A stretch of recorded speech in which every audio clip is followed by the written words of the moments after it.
सबका बहुत बहुत स्वागत करता हूँ। आज जो नाटक आपके समक्ष प्रस्तुत होने जा रहा है उसका नाम है मंगलसूत्र। चित्रा अभिनय संस्था द्वारा इस नाटक की प्रस्तुति की जा रही है। तो आइए इस नाटक के बारे में संक्षेप में जानते हैं।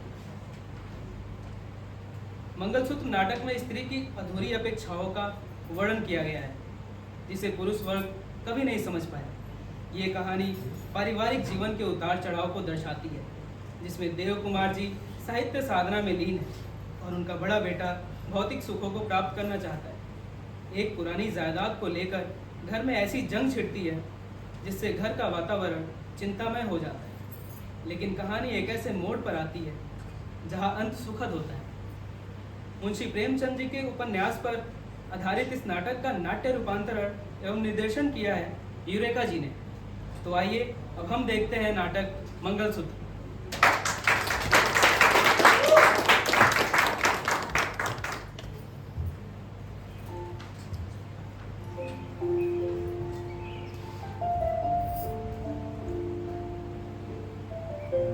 बेटा पंकजा, संत भैया की चाय में लेती आना। संतू, अरे साधु, दोनों जल्दी आओ, नाश्ता ठंडा हो जाएगा।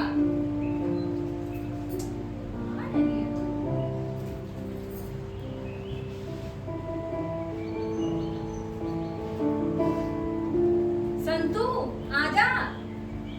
साधु, संतू कहाँ रह गया? चाय ठंडी हो गई तो कहेगा ये तो पानी है। अरे उसे भी बुला ले। उसे तो जैसे खाने पीने की भी छुट्टी नहीं मिलती।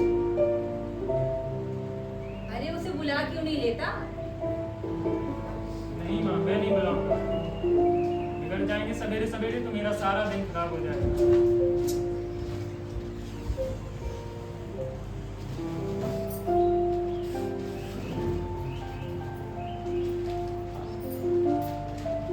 तू भी नहीं आती? और पुष्पा कहाँ है? कितनी बार कह चुका हूँ कि नाश्ता खाना पीना सबका एक साथ होना चाहिए।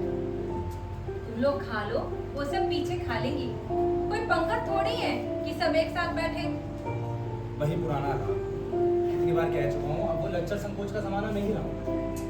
वो लोग आके बैठ के खा तो ले, लेकिन तू ही सोच, पकाएगा कौन और परसेगा कौन? एक महाराज रखो पकाने के लिए, दूसरा परसने के लिए, तब जाके वो ठाट निभेगी। महात्मा जी इसका इंतजाम क्यों नहीं करते? या सिर्फ वानप्रस्थी लेना जानते? उनको जो करना था वो कर चुके, अब तुम्हें जो करना हो वो तुम करो। जब पुरुषार्थ ही नहीं था तो हम लोगों को पढ़ाया लिखाया क्यों? देहात में ले जाकर छोड़ दिया होता। हम खेती करते या मजदूरी करते और पढ़े रहते। ये खटराक पाला ही क्यों? उस समय तुम नहीं थे ना, सलाह किससे लेते? मुंबई कब जा रहे? परसों। नया सूट सिलवाया? नहीं भैया, अभी मेरा पुराना सूट ठीक है, उससे काम चल सकता है। काम तो सूट के ना रहने से भी चल सकता है। हम ते नंगे पाँव धोती चढ़ा कर खेला करते थे। लेकिन अगर एक ऑल इंडिया टीम के साथ खेलने जा रहे हो तो वैसी ठाट भी तो होनी चाहिए। जब लोगों को पता चलेगा कि तुम महात्मा देव कुमार जी के सुपुत्र हो तो क्या सोचेंगे?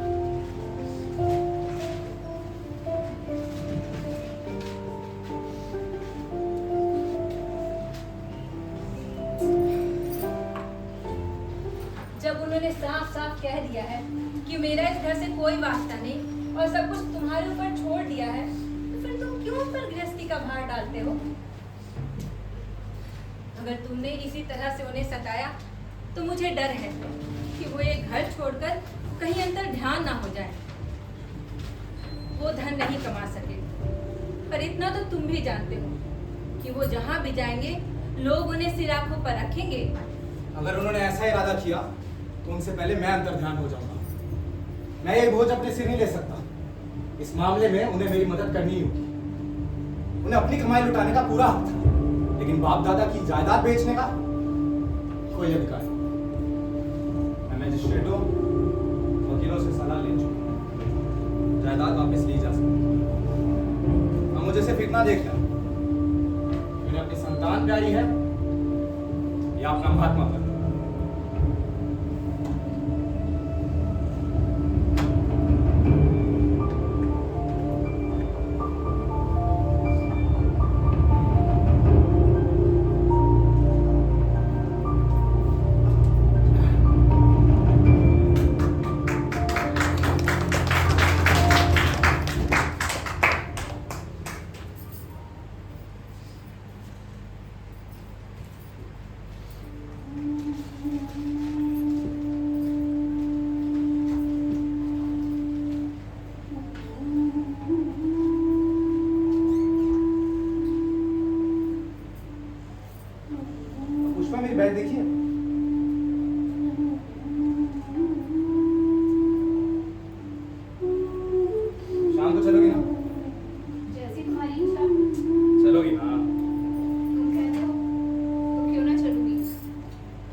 मेरी कोई इच्छा नहीं है। फिर किस बात पर नाराज हो? किसी बात पर नहीं। खैर, मत बोलो। लेकिन यूं चुप्पी साधने से वो बात हल नहीं हो जाएगी। तुमने कितने कठोर शब्दों में कहा था कि जो स्त्री पुरुष पर अविलंबित है उसे पुरुष की हुकूमत माननी पड़ेगी। ये बात मुलायम शब्दों में भी तो कह सकते थे। एक औरत अपने अधिकारों के लिए पुरुष से लड़ती है, उसके बराबरी का दावा करती है, उसे कठोर बातें सुनने के लिए तैयार रहना चाहिए, है ना? तो क्यों आए हो मुझसे बात करने? मैं नाराज हूँ या नहीं, इससे तुम्हें क्या मतलब? अगर मेरी वो बात तुम्हें इतनी बुरी लगी है तो मैं उसे वापस ले लेता हूँ। तुमसे क्षमा मांगता हूँ। ईश्वर ने तुम्हें वो शक्ति दी है कि तुम उससे 10-5 दिन बिना बोले रह सकते, लेकिन मुझे वो शक्ति नहीं। तुम मुझसे रूठ जाती हो तो मेरी नाड़ी में जैसे रक्त का प्रवाह बंद हो जाता है। अगर तुम मुझे वो शक्ति प्रदान कर सको तो फिर हमारी बराबरी की लड़ाई, और फिर मैं तुम्हें छेड़ने भी नहीं। लेकिन अगर ऐसा नहीं कर सकती तो इस अस्त्र का मुझसे वार न कर। से वो बात अपने मुंह से ना निकालना। अगर मैं तुम्हारी आश्रिता हूँ तो तुम भी मेरे आश्रित हो। जितना काम मैं तुम्हारे घर में करती हूँ, ना ही काम दूसरे के घर में करूँ, तो अपना निभा कर सकती हूँ या नहीं? बोलो। बहुत अच्छी थी। अब मैं जो कमाऊंगी वो मेरा होगा। यहाँ चाहे मैं अपने प्राण भी दे दूँ, पर किसी चीज पर मेरा अधिकार नहीं। तुम जब चाहो मुझे घर से निकाल सकते हो। कह भी जाओ, लेकिन जवाब सुनने को तैयार है। तुम्हारे पास कोई जवाब नहीं है, केवल हठ धर्म है। तुम कहोगे यहाँ जो तुम्हारा सम्मान है वो वहाँ नहीं होगा। हाँ, तुम्हारी रक्षा करने वाला कोई नहीं होगा। हाँ, तुम्हारे दुख दर्द में साथ देने वाला कोई नहीं होगा। किसी तरह की और कितनी ये दलीलें दे सकते हो तुम? अगर मैंने इस बटलर को आजीवन कुंवारी रहकर सम्मान के साथ जिंदगी जीते देखा है, उनका निजी जीवन कैसा है ये मैं नहीं जानती। संभव है हिंदू गृहिणी का नाम ना रहा हो, मगर उनका सम्मान सभी करते हैं और उन्हें अपनी रक्षा करने के लिए कभी किसी पुरुष का आश्रय लेने की कभी जरूरत नहीं पड़ी। लेकिन सभी औरतें मिस बटलर नहीं हो सकती ना। क्यों? अगर वो डॉक्टरी पढ़कर अपना व्यवसाय कर सकती है तो मैं क्यों नहीं कर सकती? उनके समाज में और हमारे समाज में बहुत है। अर्थात उनके समाज के पुरुष श्रेष्ठ हैं, शीलवान हैं, और हमारे समाज के पुरुष चरित्रहीन हैं, लंपट हैं, विशेषकर जो पढ़े लिखे हैं। ऐसा क्यों नहीं कहती कि उनकी समाज की स्त्रियों में आत्मबल है, अपनी रक्षा करने की शक्ति है और पुरुषों को काबू में रखने की कला। हम भी तो वही आत्मबल, शक्ति और कला प्राप्त करना चाहते हैं, लेकिन तुम लोगों के कारण कुछ नहीं कर पाते। मर्यादा, आदर्श, ना जाने किन किन बहानों से हमें दबाने की और हमारे ऊपर हुकूमत जमाए रखने की कोशिश करते रहते हो। अच्छा साहब, सारा दोष पुरुषों का है। अब राजी हुई? पुरुष भी अब हुकूमत कर करके थक चुका है, थोड़ा विश्राम करना चाहता है। तुम्हारे अधीन रहकर अगर मैं इस संघर्ष से बच पाऊं तो मैं अब ये सिंहासन छोड़ने को तैयार हूं। अच्छा, तो आज से घर में बैठो। बड़े शौक से तुम मेरे लिए अच्छे अच्छे कपड़े, अच्छी अच्छी सवारियां ला। जो कहोगी मैं करूँगा। तुम्हारी मर्जी के खिलाफ एक शब्द भी नहीं कहूँगा।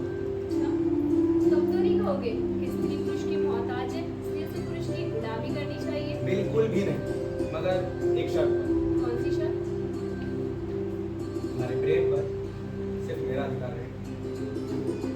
स्त्रियों तो पुरुषों से ऐसी शर्त कभी ना बनवा सकी। ये तो उनकी दुर्बलता थी। ईश्वर ने तो स्त्रियों को पुरुषों पर शासन करने के लिए सभी अस्त्र दिए हैं। नारियों ने तो उन शस्त्रों से अपनी रक्षा नहीं की, पुरुषों की ही रक्षा करती रही, तब कि उनमें अपनी रक्षा करने का सामर्थ्य ही ना रहा। ये बात मेरे भी मन में कई बार आई है पुष्पा। इस बात में कोई संदेह नहीं कि अगर स्त्रियों ने पुरुषों की रक्षा नहीं की होती तो आज ये दुनिया वीरान होती। स्त्री का जीवन तप और साधना का जीवन। याद है वो जायदाद जिसके बारे में मैं तुमसे उस दिन बात कर रहा था? अच्छा हाँ, वो पुरानी जायदाद, मगर वो तो बिक चुकी है। बिक चुकी नहीं, लुट चुकी है। जो जायदाद आज 1-2 लाख से कम की नहीं है, वो 10,000 में कूड़ा हो। कोई भी समझदार इंसान ऐसा गच्चा नहीं खा सकता, और अगर खा भी जाए तो इसका मतलब अपने होशो-हवास में नहीं। पिताजी गृहस्थी में कुशल नहीं, वो तो अपनी कल्पनाओं की दुनिया में ही रहते। बदमाशों ने चकमा दिया और हमारी जायदाद। अब ये मेरा धर्म है कि मैं वो जायदाद वापस लूं।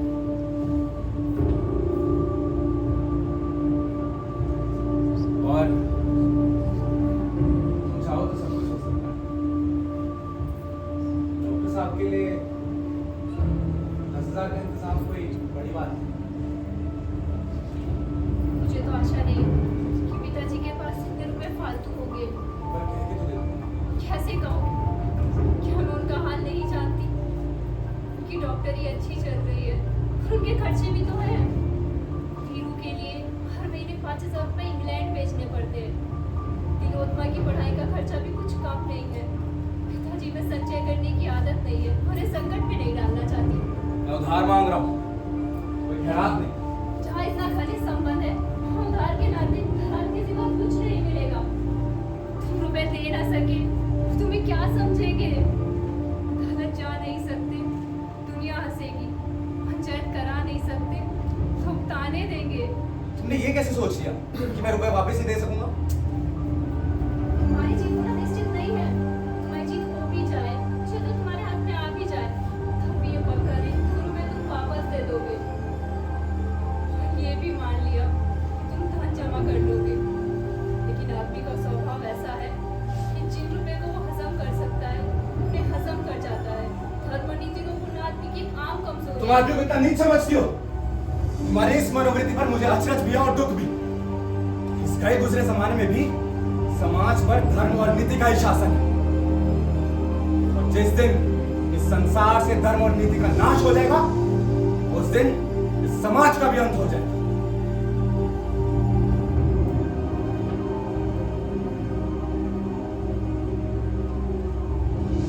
क्या सोच रही हो? तुमसे सच कहता हूं, मैं रुपए जल्दी लौटा दूंगा।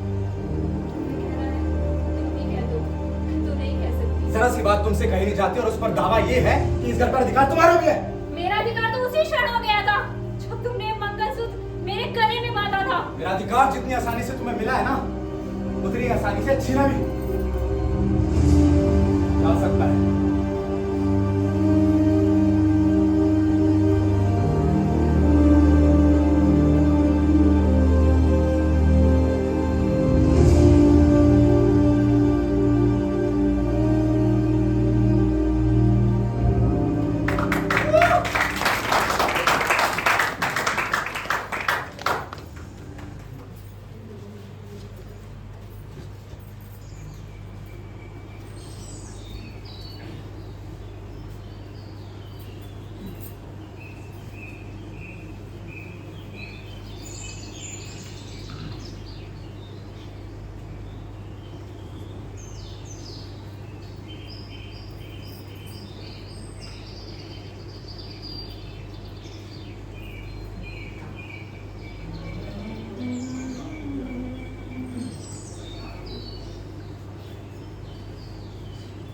अरे क्या हुआ? कुछ नहीं। इतनी उदास क्यों है? नहीं, मैं ठीक हूँ। अच्छा वो सब छोड़ो, तुम बम्बई कब जा रहे हो? जाना तो है भाभी परसों, लेकिन मेरी जाने की इच्छा नहीं है। आने जाने में सैकड़ों रुपयों का खर्चा, और घर में रुपए नहीं। मैं किसी को सताना नहीं चाहता, और बम्बई जाने की जरूरत ही क्या है, जहाँ 10-20 में छोटी मोटी लोग रोटियों को तरसते हों, वहाँ टिकट के खिले पड़े रहना मूर्खता है। मैं तो नहीं जाना चाहता भाभी। तुम्हारे भाई साहब तो रुपए दे रहे हैं। भाई साहब रुपए नहीं दे रहे, पिताजी का गला दबाने को कह रहे हैं, और मैं पिताजी को कष्ट नहीं देना चाहता। भाई साहब से कहना मत भाभी, मैं तुम्हारे हाथ जोड़ता हूँ। मैं तो कह दूंगी। तुम नहीं कह सकती, इतनी निर्दय नहीं हो। अच्छा, कैसे जानते हो? तुम्हारे व्यवहार से। ये झूठ है। तो ठीक है, इतना और कह देता हूँ कि भाई साहब ने तुम्हें भी कुछ कहा है। बिल्कुल गलत। और अब मुझे क्या कहेंगे? तो खा मेरी साइड की कसम। कसम क्यों खाऊं? तुमने कभी मुझे कसम खाते देखा है? कुछ तो कहा है भाई साहब, वरना आपका चेहरा इतना उतरा हुआ नहीं है। भाई साहब से कहने की हिम्मत नहीं होती, वरना उन्हें समझा था कि क्यों बड़े मुर्दे उखाड़ रहे हैं। जो जायदाद बिक चुकी है उसके लिए पिताजी को कोसना और अदालत जाना मुझे ठीक नहीं लगता। मैं तुमसे ईमान से कहता हूँ भाभी, मैं जब कभी धनी होने की कल्पना करता हूँ मुझे शंका होने लगती है कि उस वक्त कहीं मैं घमंडी और कठोर ना हो जाऊं। गरीब लोग भी तो इस दुनिया में, यह सब मालदारी है। इतने गरीबों में धनी होना मुझे तो स्वार्थी होना लगता है। पर इस दशा में भी अपने ऊपर लज्जा आती है जब ये देखता हूं कि मेरे जैसे लोग ठोकरें खा रहे हैं। हम तो फिर भी दोनों वक्त चुपड़ी हुई रोटियां, दूध और सेब संतरे उड़ाते हैं, मगर 100 में से तो 99 लोग ऐसे भी हैं जिन्हें इन पदार्थों के दर्शन भी नहीं होते। आखिर हम में क्या सुख आपके पर लगे हुए हैं? तुम इतना पढ़ते तो नहीं, फिर ऐसे विचार तुम्हारे दिमाग में आए कहाँ से? पिछले जन्म में मैं भिखारी था। बेचारी मेरी देवरानी गहने कपड़े को तरस जाएगी। मैं शादी ही नहीं करूंगा। मन में तो मना रहे होंगे, कहीं से संदेशा है? नहीं बात, तुमसे झूठ नहीं कहा। शादी का तो मुझे ख्याल भी नहीं आता। जीवन इसलिए मिला है कि किसी के काम आए। और भाभी आप ही बताएं, जहाँ सेवकों की इतनी जरूरत है, और कुछ लोगों को तो कुंवारे ही रहना चाहिए। और कब कभी शादी करूंगा, ऐसी लड़की से करूंगा जो मेरे साथ गरीबी की जिंदगी बसर करने को राजी है और मेरे जीवन की सच्ची सहभागी। पहले सभी युवक इसी तरह की कल्पना किया करते हैं, लेकिन शादी में जरा भी देरी हुई तो उपद्रव मचाना शुरू कर देते हैं। मैं उन युवकों में से नहीं हूँ भाभी। अगर मन चंचल हुआ तो जहर खा लूंगा। तुम्हारे मन में तो तिलोत्तमा बसी हुई है। आपसे तो कुछ भी कहो भाभी, बस बात बनाने लगती हो, इसलिए मैं आपके पास नहीं आता। अच्छा सुनो तो, मेरी बहन तिलोत्तमा जैसी बीवी पाओ तो ब्याह करोगे या नहीं?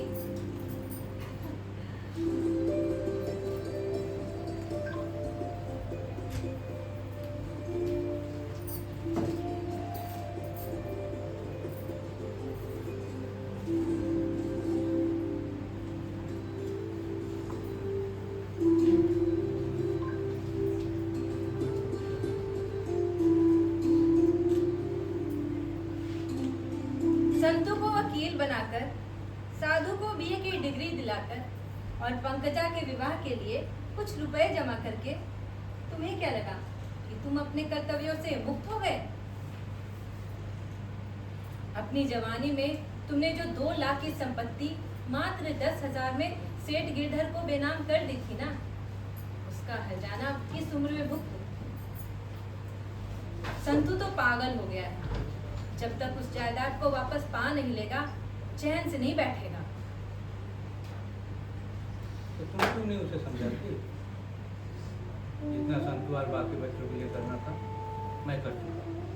अब उन्हें अपनी जिंदगी में जो करना चाहिए वो करे, पर ये गड़े मुर्दे उखाड़ना सही बात नहीं। तो तुम्हें क्या लगता है मैंने उसे नहीं समझाया? पर वो समझे तब ना। बिल्कुल तुम पर जो गया है, जैसे तुम जिद्दी वैसे ही तुम्हारा बेटा जिद्दी।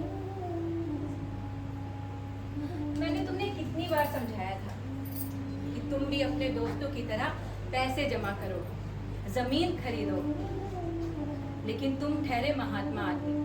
तुम्हारे पास तो 2 रुपए ही क्यों ना हो, कोई मांगता था तो वो भी दान कर देते थे। तुमने मेरी बात कभी नहीं मानी। जब तुम मुझे इस घर में लेकर आए थे तब मैंने सोचा था कि एक आदर्शवादी, सिद्धांतवादी और प्रतिष्ठित साहित्यकार से मेरा विवाह हुआ है, जो अपने शब्दों से लेखन में नए प्राण ला सकता है, जो अपनी कृतियों से इतनी भावनाएं डाल सकता है।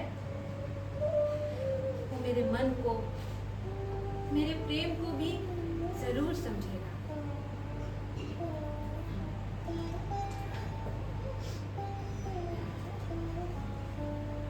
तो क्या मैंने तुम्हें नहीं समझा?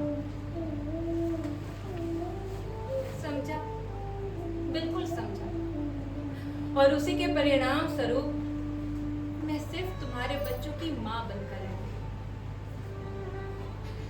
तुमने अपनी पत्नी कभी बनाया ही नहीं।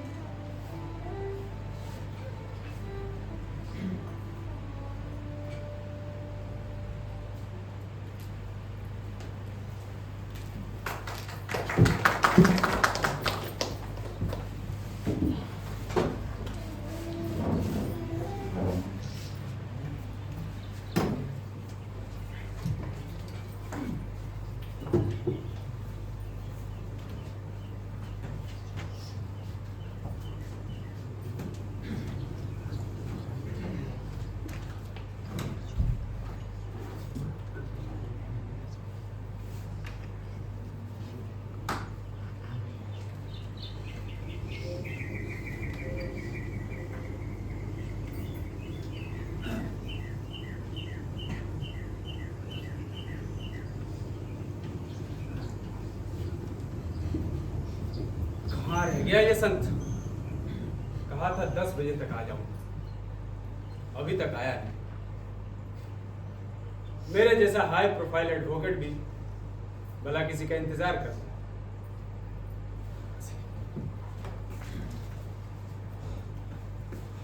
इतना हाफ क्यों रहो? घर से दौड़कर आ रहे थे क्या? नहीं नहीं, वो देर होने के कारण थोड़ा आकर आया, तो देर से आने के लिए माफी चाहता अच्छा अच्छा, चलो बैठो, रिलैक्स करो पहले। और बताओ, घर पर सब ठीक ठाक है ना? अरे हाँ, उस मुद्दे पर फिर से बात हुई? हूँ। उस मुद्दे पर कोई बात ही नहीं करना चाहता। ऐसे हालात में मुकदमा कैसे दायर करूं? तुम नाहक डरते हो। मैं कहता हूँ हमारी फतेह तय हो। ऐसी सैकड़ों नजीरें मौजूद हैं जिसमें बेटों पोतों ने बेनाम मंसूब करा। नहीं यार, ये तो मेरे बाएं हाथ का खेल है। फादर को भी तो राजी होना चाहिए, उनके बिना तो कुछ भी नहीं हो सकता। ये काम तुम्हारा है। वो तो है, लेकिन ये काम है बहुत मुश्किल। तो उन्हें भी मारो गोली, हम साबित कर देंगे कि उनका दिमाग खराब हो चुका है। ये साबित करना इतनी आसान बात नहीं है। जिस इंसान ने बड़ी बड़ी किताबें लिख डाली, जो सभ्य समाज का नेता समझा जाता हो, जिसकी अक्लमंदी को सारा शहर मानता हो, उसे पागल कैसे समझो? वो सब मैं देख लूंगा। किताबें लिखना और बात है, वो शबास में रहना और बात है। मैं तो कहता हूँ जितने भी लेखक, सभी के सभी संकीर्ण, पूरे पागल, जो महज वाहवाह के लिए ये पेशा मोल लेते हैं। अरे अगर ये लोग होश में होते तो किताबें ना लिखकर दलाली करते या खोमचे लगाते, तब जाकर इन्हें मेहनत का कुछ मुआवजा भी मिलता। खैर, तुम रुपयों का प्रबंध करो, बाकी सारा काम मुझ पर छोड़ो। और हाँ, आज शाम क्लब जरूर आना। कितनी पर डोरे डालना शुरू कर दो। जज साहब की इकलौती बेटी, अगर उस पर तुम्हारा रंग जम गया तो केस जीतना और आसान है। वैसे तो ये काम मैं ही कर देता, लेकिन मुझे खून के केस के सिलसिले में बाहर जाना है। जानते हो, वो सिविल सर्जन मिस्टर कामत की पीले रंग वाली छोकरी आजकल मेरी प्रेमिका है। इस मामले में मैं तुमसे ज्यादा खुश हूं। वैसे तो कामत की बेटी कुछ खास नहीं, उसके पीछे पीछे घूमते और आशिकी करते जी जलता है। लेकिन दोस्त, मोटी रकम हाथ लगने वाली है तो तपस्या तो करनी पड़ेगी। तिब्बी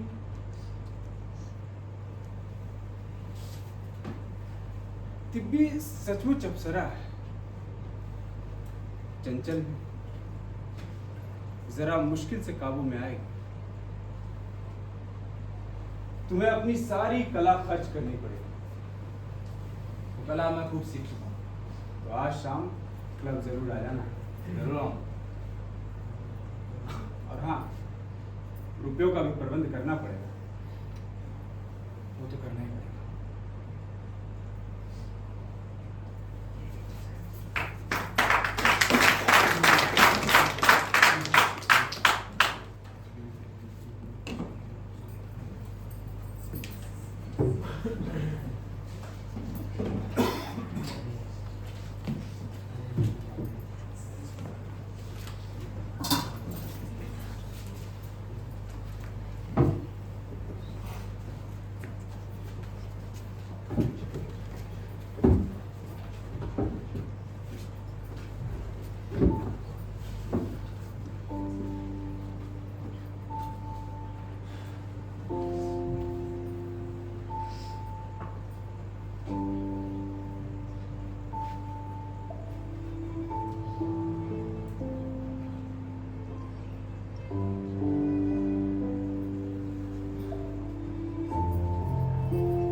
मेरे पिया, ओ मेरे पिया गए रंगून, किया है वहाँ से टेलीफोन। तुम्हारी याद सताती है, तुम्हारी याद सताती है, जिया में आग लगाती है। ऐसे नहीं, ऐसे। मेरे पिया, ओ मेरे पिया गए रंगून, किया है वहाँ से टेलीफोन। तुम्हारी याद सताती है, तुम्हारी याद सताती है, जिया में आग लगाती है, जिया में आग लगाती है। देह पर साबुत कपड़े नहीं, सिर और मुंह पर धूल जमी पड़ी है। बाल इतने रूखे हैं जैसे महीनों से तेल ना डाला हो। मजदूरियों ने दिन भर धूप की ईंटें ढोई होंगी, खाने की फटकार और गालियां भी खानी पड़ी होंगी। शायद दोपहर में रोटी पर चना खाकर रह गई हो, फिर भी कितनी प्रसन्न और कितनी स्वतंत्र है ये। क्या करूं, कैसे अपना बोझ उठाऊं? पतिदेव मुझ पर रोब जमाते हैं। जानते हैं ना, किसे चाहे जितना सताओ, जितना रुलाओ, कहीं जा नहीं सकती, कुछ कर नहीं सकती।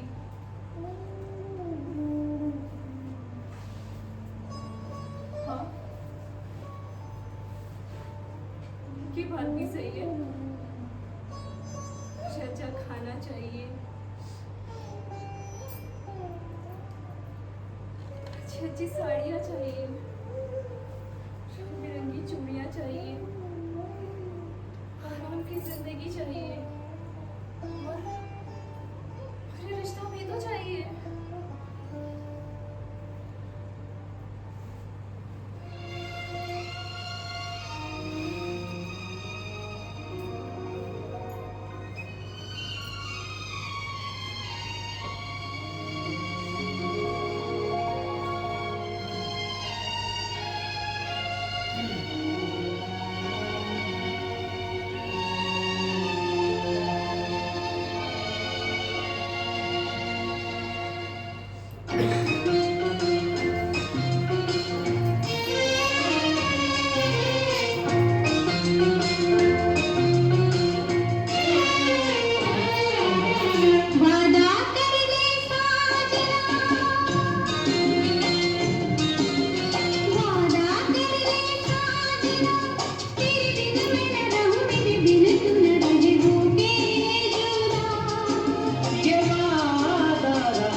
समाज के कानून तो मानने ही पड़ेगा। और फिर पुष्पा का इस सब में कसूर भी क्या है? उसने तो अपने आप को नहीं बनाया, ईश्वर ने, परिस्थितियों ने या संस्कारों ने उसे जैसा बनाया वो बन गई। मुझे ऐसे आदमियों से जरा भी सहानुभूति नहीं, जो ढोल को इसलिए पीटते हैं क्योंकि वो गले पड़ गया। ऐसे ढोल को तो गले से निकालकर किसी खंडक में फेंक देना चाहिए। मेरा बस चले तो मैं खुद ही कर दूँ। लेकिन उसकी क्या हालत होगी, ये भी तो सोचो। तुम्हें ये सोचने की जरूरत क्या है? अपने घर चली जाएगी या कोई काम करने लगेगी, या फिर अपने स्वभाव के किसी व्यक्ति से शादी कर लेगी। तुम यथार्थ और कल्पना में भेद भी नहीं कर पाते, कितनी भोली हो। देखिए कुमारी जी, चाहे पुष्पा को रोज देख देख कर मेरा जी ही क्यों ना जलता है, और इसी शौक में एक दिन मैं अपना गला ही क्यों ना दबा दूं, लेकिन मैं उसे छोड़ नहीं सकता। उसे छोड़ना असंभव है। केवल एक ही बात है जिसके लिए उसे मैं छोड़ सकता हूँ, वो है उसकी बेवफाई। लेकिन पुष्पा में और चाहे कितने ही दोष क्यों ना हो, ये दोष नहीं। अब मालूम हुआ कि औरतें पतिव्रता नहीं होती हैं, मर्द भी पतिव्रता होते हैं। आप जो वफादारी कर रहे हैं ना, वो दिल से नहीं, केवल लोक निंदा के भय से कर रहे हैं। बिच्छू के डंक तोड़कर आप उसे बिल्कुल निरी बना सकते हैं, लेकिन इससे बिच्छू का जहरीलापन तो नहीं जाएगा। और अगर मैं आपसे ये कहूं कि अधिकतर नारियों का पतिव्रत भी लोक निंदा का भय है, तो आप क्या कहेंगे? तो मैं इसे कभी नहीं स्वीकार करूंगी। क्यों? इसलिए कि मर्दों ने स्त्रियों के लिए और कोई विकल्प छोड़ा ही नहीं है। पतिव्रत उनके अंदर इतना कूट कूट कर भरा गया है कि अब उनका अपना व्यक्तित्व ही नहीं रहेगा।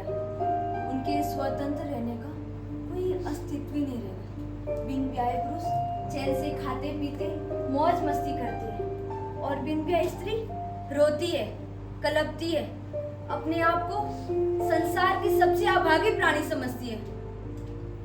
आप पुष्पा को नहीं छोड़ रहे कि आप एक पुरुष हैं जो अपने कैदी को आजाद नहीं करना चाहता। आप मुझे गलत समझ रहे हैं। मेरे पुष्पा को छोड़ देने से उसका जीवन नष्ट हो जाएगा, और शायद कल आप मेरी इस बात का तिरस्कार भी करेंगे। ऐसा कुछ नहीं होगा सर, मेरी तरफ से आप बिल्कुल निश्चिंत रहिए। लेकिन हाँ, मैं आपकी कठिनाइयों का अनुमान अच्छे से लगा सकती हूँ। आपके मुंह से शब्द सुनकर मुझे कितना संतोष मिला है कि मैं आपको बता नहीं सकता। मैं वास्तव में आपकी दया का पात्र हूँ, और मुझे कभी भी इसकी जरूरत पड़ सकती है। आप पर मुझे सच में दया आती है। क्यों ना एक दिन आप उनसे मेरी मुलाकात करवा दें, शायद मैं उन्हें रास्ते पर ला सकूं। उसका रास्ते पर आना असंभव है। उल्टा वो आप पर ही भड़क पड़ी तो तब तो मेरा घर में रहना भी मुश्किल हो जाएगा। देखिए कुमारी जी, मैं केवल आपकी हमदर्दी और दया चाहता हूँ। अपनी मनोव्यथा बताकर अपना बोझ हल्का करना चाहता हूँ। अगर पुष्पा को पता चल गया कि मेरा आपके यहाँ आना जाना लगा रहता है, तो एक नया किस्सा पड़ा। आप उनसे इतना डरते क्यों हैं? डरना तो मुझे चाहिए। मेरे जीते जी या मेरे पीछे कोई भी आपसे अपशब्द कहेगा तो मैं सह नहीं पाऊंगा। आपको अच्छे से मालूम है मुझे भावुकता बिल्कुल पसंद नहीं है। ये भावुकता नहीं, मन के सच्चे भाव। पर मैंने तो सच्चे भाव वाले पुरुष बहुत कम देखे हैं। इस दुनिया में हर तरह के लोग हैं। अधिकतर शिकारी किस्म के। स्त्रियों में तो वेश्याई शिकारी होती है, और पुरुषों में सिरे से सभी शिकारी होते हैं। क्या आप उनमें मेरा भी नाम शुमार करती हैं? बिल्कुल नहीं। आप तो अभी तक मेरे लिए एक रहस्य है। ये तो मैं आपके बारे में सोचा था। मैं रहस्य नहीं, मैं तो साफ कहती हूँ, मैं ऐसे मनुष्य की खोज में हूँ जो मेरे हृदय में सोए हुए प्रेम को जगा दे। इस भोग विलास के जीवन ने मुझे कर्महीन बना डाला है।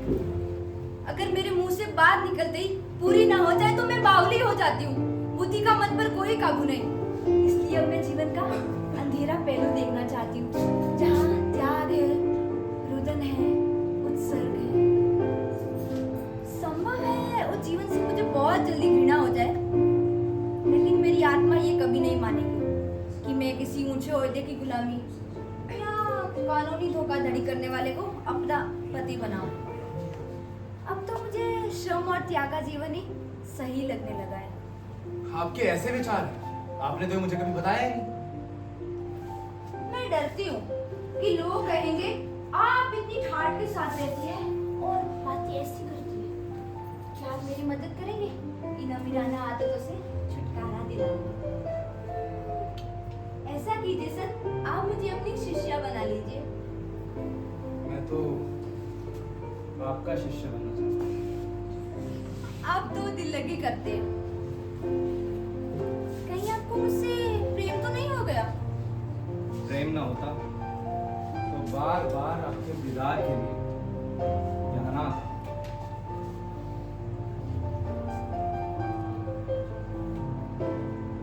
चलिए अब मैं चलता हूँ। फिर कब आइएगा? जाता हूँ। बाय।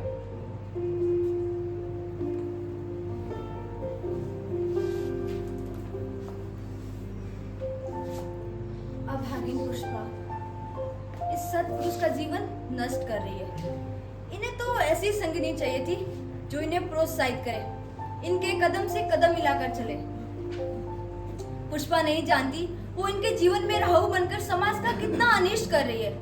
फिर भी संत उसे अपने गले बांधे हुए। संतो सच में देवता है, देवता।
आज मैं तेरी एक बात नहीं सुनूंगा। जा ये चाय ला और मेरे पास बैठ। क्या भैया, आप ही ना। अच्छा आती हूँ।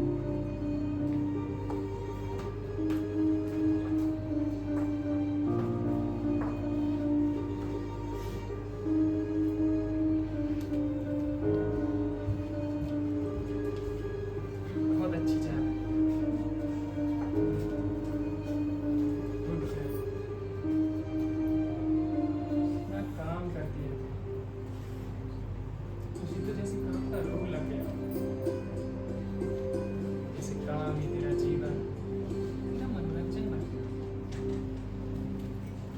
के कुर्ते का बटन टूट जाए तो पंकजा टांग देगी, किसी का कोई सामान नहीं मिल रहा तो पंकजा ढूंढ देगी, और गलती से किसी का कोई सामान फिर से टूट गया, पंकजा साफ कर देगी और ना जाने क्या करेगी।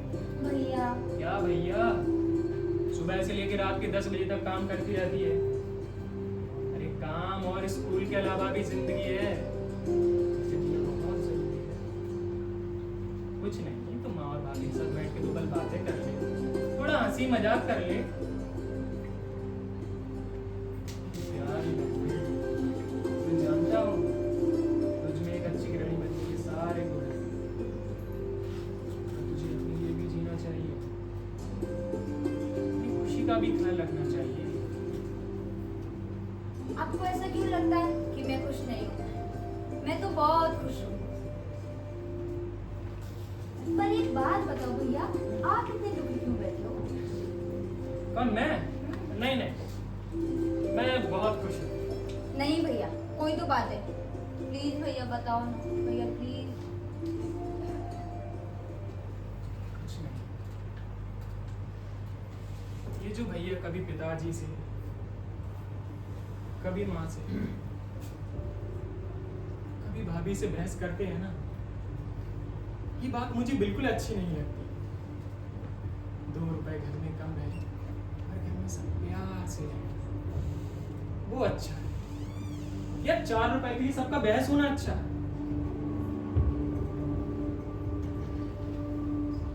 सब भैया से बहुत प्यार करते हैं, पर पता नहीं वो उस जायदाद को लेकर इतनी जिद क्यों किए बैठे हैं, मुझे तो समझ ही नहीं आता।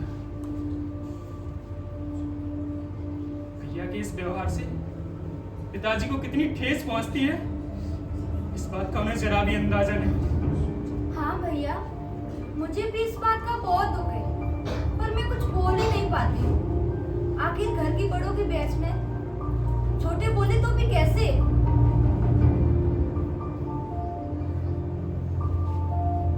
पिताजी ने अब लिखना भी छोड़ दिया,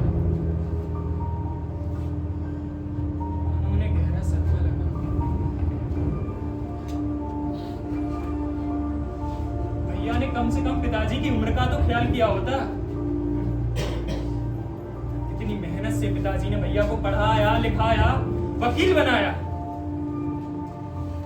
किसी ने सोचा भी नहीं होगा कि भैया उसका ये नतीजा देंगे। भैया शांत हो जाओ, भैया शांत हो जाओ। पिताजी ने अब तक अपने जीवन में कई उतार चढ़ाव देखे होंगे। जब वो वहां नहीं हारे तो यहाँ भी नहीं हारेंगे। और जहां तक रही भैया की बात, तो पिताजी यहाँ पे कोई ऐसा रास्ता जरूर निकालेंगे जिससे इस बहस का अंत हो जाए।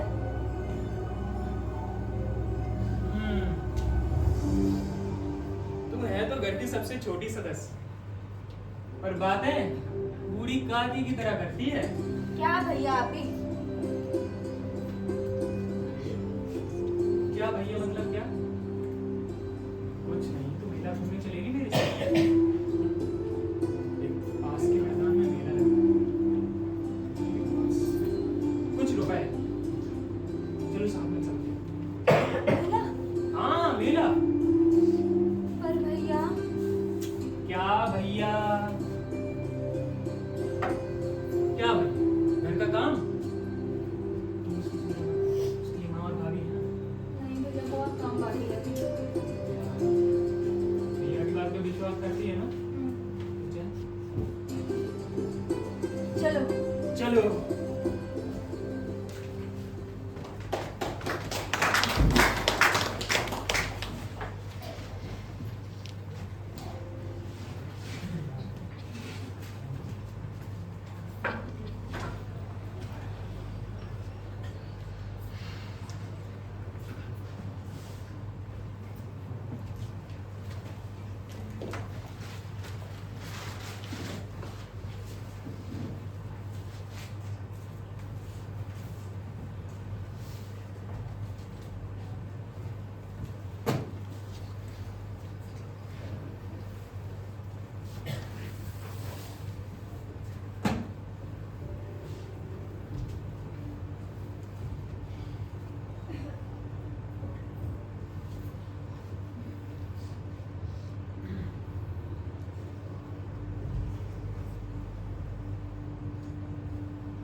खेद है कि तुम मेरे सामने ऐसे प्रस्ताव रख रहे हो। उससे ज्यादा दुख इस बात का है कि ऐसी कुटिल चाल तुम्हारे मन में आई कैसे? जरूरत इंसान को सब सिखा देती है। जो जायदाद आपने 10,000 में दे दी, आज वो 2 लाख से कम की नहीं है। वो 2 लाख की हो या 10 लाख की, मेरे लिए आत्मा बेचने जैसा है। मैं थोड़े रुपयों के लिए अपनी आत्मा नहीं बेच सकता। कितनी पुरानी दलील है ये। आत्मा जैसी चीज कहाँ है? सारा संसार धोखाधड़ी पर चल रहा है और इन्हें आत्मा की पड़ी। जिस समाज में मेहनती मजदूरों का पैसा सेठ खा जाता हो, वो धर्म, तो एक पुरानी कागजी कार्रवाई को रद्द करना अधर्म कैसे हो सकता है? अगर आप इस आत्मा को बेचना मानते हैं तो आपको अपनी आत्मा बेचनी होगी। आप इस मामले को उस दृष्टि से देखते ही क्यों हैं? धर्म वो है जिससे समाज का हित हो, अधर्म वो जिससे समाज का अहित हो। इस प्रस्ताव से समाज का ऐसा कौन सा हित हो जाएगा, क्या आप ये बता सकते हैं मुझे? समाज अपनी मर्यादाओं पर टिका हुआ है। उन मर्यादाओं का टूटने से समाज का अंत हो जाएगा। बाबूजी, ना जाने आप किस जमाने की बात कर रहे हैं। हमें कानून से जितना फायदा उठा सके हमें उठाना चाहिए।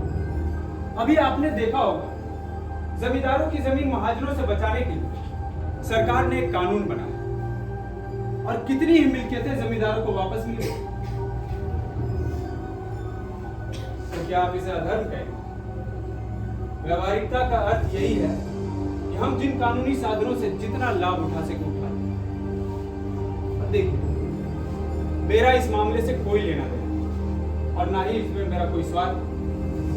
वो तो संत मेरा मित्र है, इसलिए मैं आपसे निवेदन कर रहा हूं कि हम जो कुछ भी करें उसके विरुद्ध आप कोई कार्रवाई ना करें। मैं सत्य के हत्या होते नहीं देख सकता। तो फिर आपको मेरी हत्या करनी होगी। क्या फिजूल की बातें कर रहे हो सर? बाबूजी को 2-4 दिन सोचने का मौका दो। तुम अभी किसी बच्चे के बाप नहीं बने हो। तुम्हें नहीं मालूम एक बाप के लिए बेटा कितना प्यारा होता है। देखिए बाबूजी, हमारा दावा यही होगा कि जिस वक्त आपने वो जायदाद बेनाम की, उस वक्त आपके होश हवास ठीक नहीं थे। मतलब हिंदुस्तान जैसे देश में ऐसा बहुतों के साथ, और इस बात की तस्दीक हम सिविल सर्जन से करवा देंगे।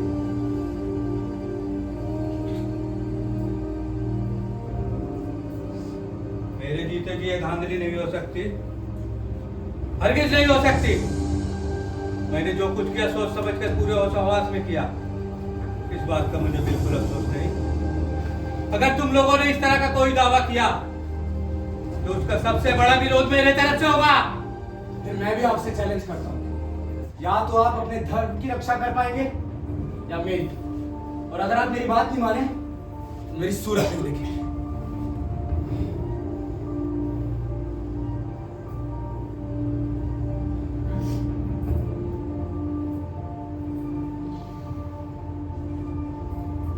मुझे अपना धर्म और परिवार दोनों प्यारे हैं। संत, तुम आज ही एक दरख्वास्त डालो कि इनके बर्ताव में फर्क आ गया है और ऐसी हालात में मालूम नहीं कि ये क्या कर बैठे, इसलिए इन्हें हिरासत में ले लिया जाए। क्या मैं पागल हूं? जी हाँ, आप पागल हैं, बिल्कुल भी होश में नहीं है। ऐसी बातें पागल ही किया करते हैं। पागल वो नहीं जो किसी को काटने दो। आम आदमी जो व्यवहार करता है उसके विपरीत व्यवहार करना भी पागलपन है। तुम दोनों खुद पागल हो। इसका फैसला तो डॉक्टर करेगा। मैंने 50 पुस्तकें लिख डाली, हजारों रुपए कान दे डाले, ये पागलों का काम है। जी हाँ, पक्के सिरफुरों का काम। कल ही आप इस घर में रस्सियों से बांध दिए जाएंगे। तुम मेरे घर से निकल जाओ वरना मैं तुम्हें गोली मार दूंगा। बिल्कुल पागलों से धमकी। संत, दरख्वास्त में यह भी लिख देना कि इन्होंने गोली मारने की धमकी दी और इनसे जान का खतरा है।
अगर आप मेरी जायदाद वापस नहीं करेंगे तो मेरे लड़के आपके ऊपर कानूनी कार्रवाई करेंगे। अरे देव कुमार जी, आइए आइए बैठिए। और बताइए कैसे आप? घर पे तो सब ठीक है ना? ठीक है, सब आपकी कृपा। वैसे आपका बड़ा लड़का आजकल वकालत कर रहा है ना? जी हाँ। मगर चलती तो नहीं होगी, और आपकी पुस्तकें भी आजकल कम बिकती होगी। ये हमारे देश का दुर्भाग्य है कि आप जैसे सरस्वती के पुत्रों का अनादर हो रहा है। मेरे ख्याल से अगर आप यूरोप में होते तो लाखों की स्वामी होते। अगर आप जानते हैं मैं लक्ष्मी को उपासकों में से नहीं हूँ। धन संकट में तो होंगे ही। मुझसे जो कुछ सेवा हो कहना, मैं जरूर करूंगा। मुझे तो गर्व है कि आप जैसे प्रतिभाशाली पुरुष से मेरा परिचय है। आपकी सेवा करना मेरे लिए गौरव की बात है। ये तो आपकी उदारता है कि मुझे ऐसे योग्य समझते हैं। मैं समझा नहीं, आप किस जायदाद की बात कर रहे थे? अजी वही जो आपके पिता से मुकुलाल ने मुझसे लिखवाई थी। अच्छा, तो उसके बारे में कोई नई बात है क्या?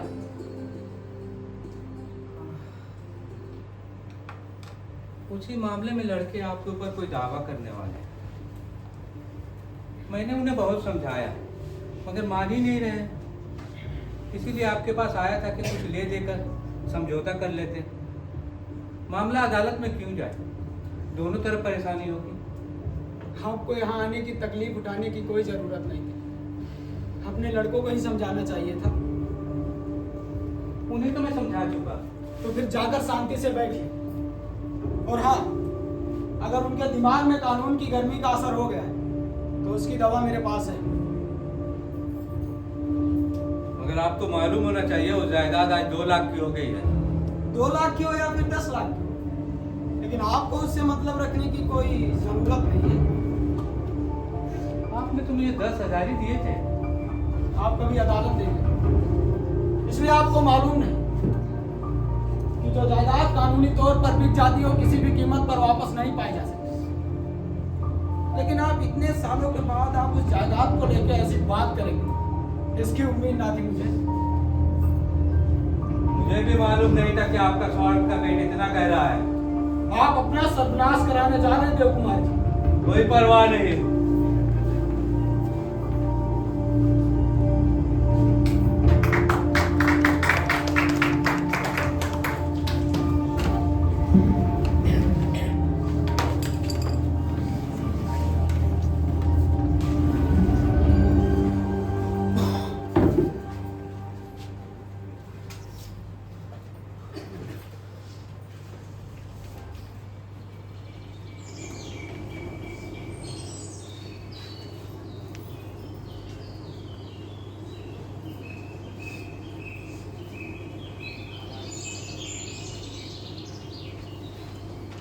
बेटा पंकजा, जी पिताजी। एक कप चाय लाना। हाँ पिताजी लाए। आ गए? कहाँ गए थे? कहीं नहीं, जरा यूं टहलने गया था। अच्छा किया। उस दिन संतू और उसका दोस्त क्या कह रहा था? कुछ नहीं, वही पुरानी बात। तुमने तो हामी नहीं भरी ना? न जाने इसके सिर पर कौन सा भूत सवार हो गया है।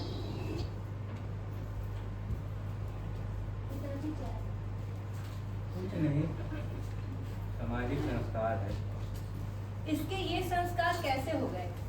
साधु भी तो है, पंकजा भी तो है, उनमें तो ऐसे संस्कार नहीं आए। आज का समाज इन्हीं संस्कारों से बना है, यही समझ लो।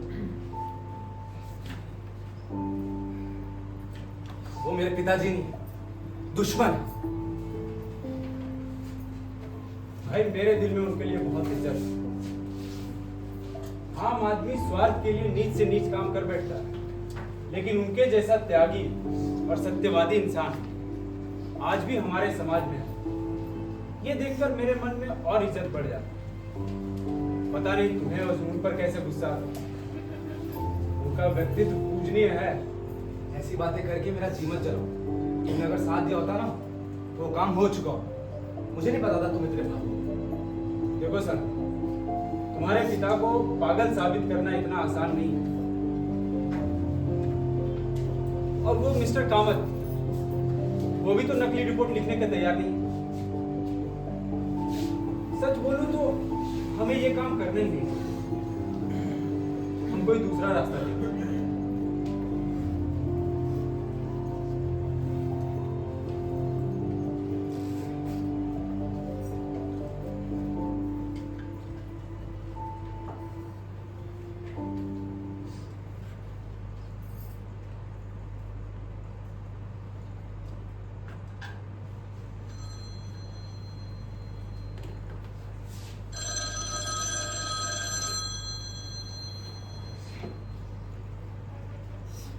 हेलो। हेलो, हाँ जी, कौन? मैं संत कुमार का पिता बोल रहा हूँ। जी जी जी, संत से मैं बात करवाता। संत तुम्हारे पिता जी, बात तो करो, बोलिए। तुम लोगों ने मुकदमा दायर किया या नहीं? नाहक देर क्यों कर रहे हो? आपकी ही अनुमति का इंतजार था पिताजी। मैं बड़ी खुशी से अनुमति देता हूँ। मेरा आशीर्वाद तुम्हारे साथ है।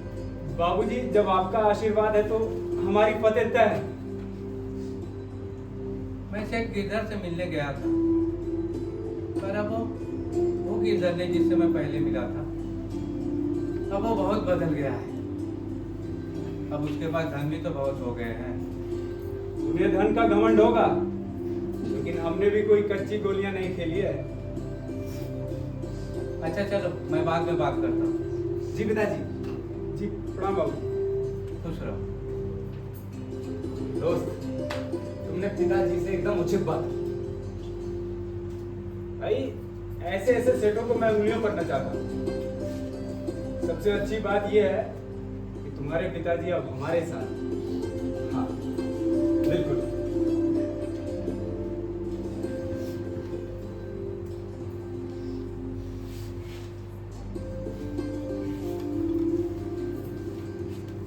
पिताजी, पिताजी, आपके नाम से कोई चिट्ठी आई है? हाँ। जरा पढ़ के सुनो।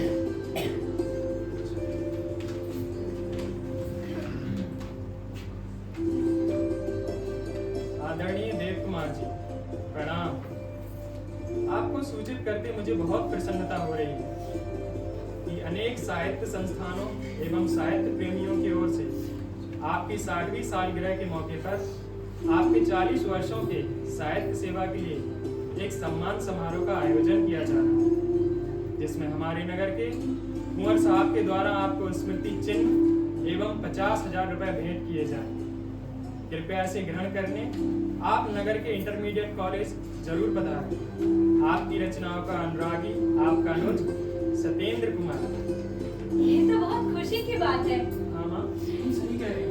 इनके काम को सम्मान मिल रहा है, इससे ज्यादा खुशी की बात और क्या हो सकती है।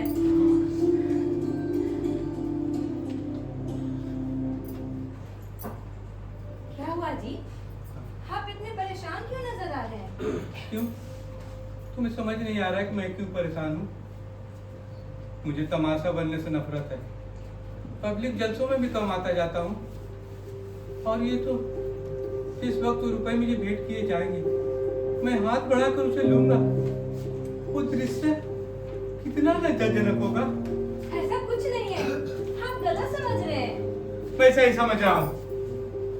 मैंने कभी धन के लिए हाथ नहीं फैलाया, अब इस उम्र में दूसरे का दान लूं, ये दान ही है और कुछ नहीं। लोग हंसेंगे, कहेंगे कि आखिरकार ये पैसों पे टूट पड़ा। ऐसा नहीं है जी, ऐसा बिल्कुल नहीं है। पिताजी, ऐसा कुछ नहीं सोचेंगे लोग। इसे आप दान समझ रहे हैं, वो आपका हक है। और ये कोई दान नहीं, प्रोविडेंट फंड है, जो आज तक आपकी आमदनी से काटा जा रहा है। सरकारी नौकरी में लोग पेंशन पाते हैं, तो वो क्या दान है? नहीं पिताजी, बिल्कुल नहीं है। आपने तो जनता की सेवा की है, तन मन से की, इस धुन से की है कि जिसके आगे बड़े से बड़ा वेतन का है। तो आपको अपनी पेंशन लेने में लाज क्यों है?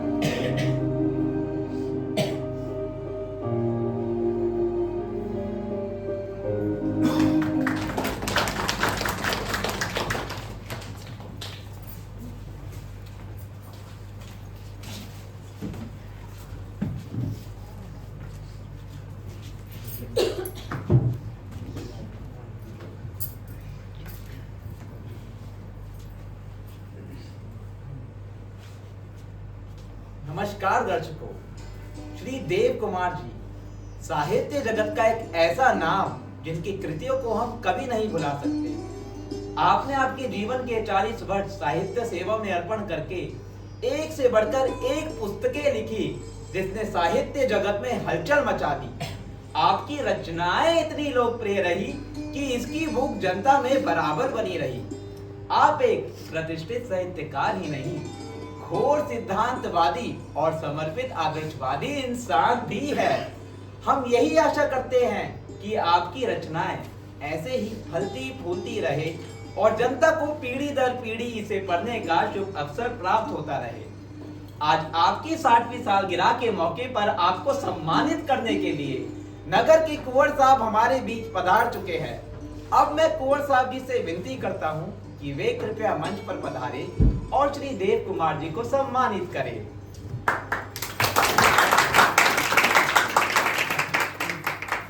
श्री देव कुमार जी।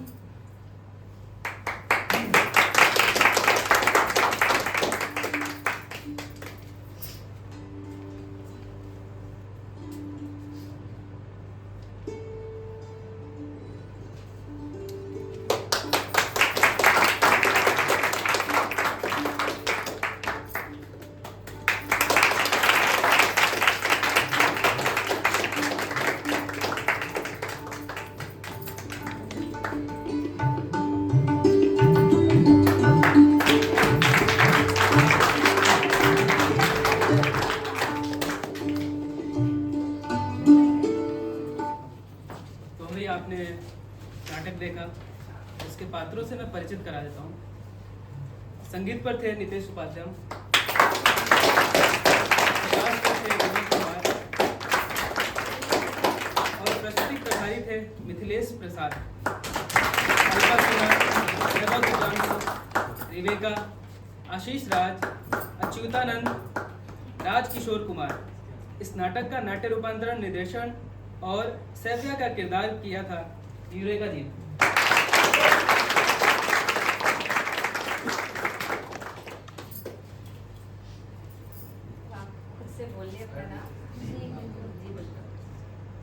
नमस्कार दोस्तों, आप सब लोग यहाँ पे आए इसके लिए आपको बहुत बहुत धन्यवाद।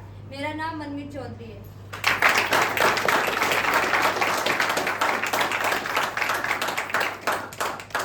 नमस्कार, मेरा नाम है अर्जुन निझाला। सिन्हा की भूमिका में शिवा।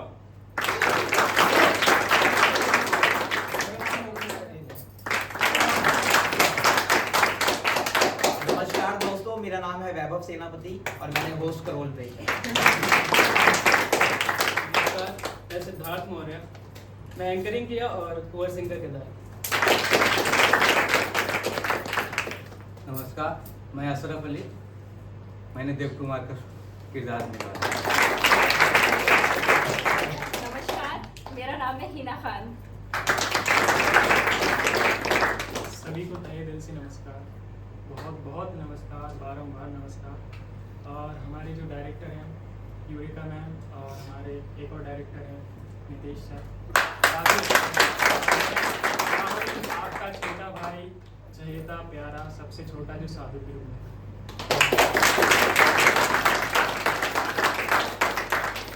आप सब नाटक देखने आए, अपना कीमती वक्त हमें दिया, इसलिए आप सबका बहुत बहुत शुक्रिया। Thank you so much. हम कोशिश करेंगे कि चित्राभिनय से इस तरह से ही अच्छे से अच्छे नाटकों की प्रस्तुति आप लोगों के सामने हम करें और आप लोगों को इसी तरह से एंटरटेन करते रहें।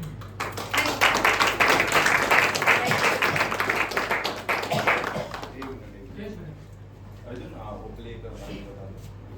हमारा एक और प्ले होने जा रहा है वेदा कुंभा में परसों, जो कि है 16 तारीख। प्लीज आइएगा। वो लगभग 16 दिन पे एक प्ले होने वाला है ट्रेन टू पाकिस्तान, वेदा कुंभा में शाम को 8 बजे। ट्रेन टू पाकिस्तान आप लोग देखने आएंगे। बस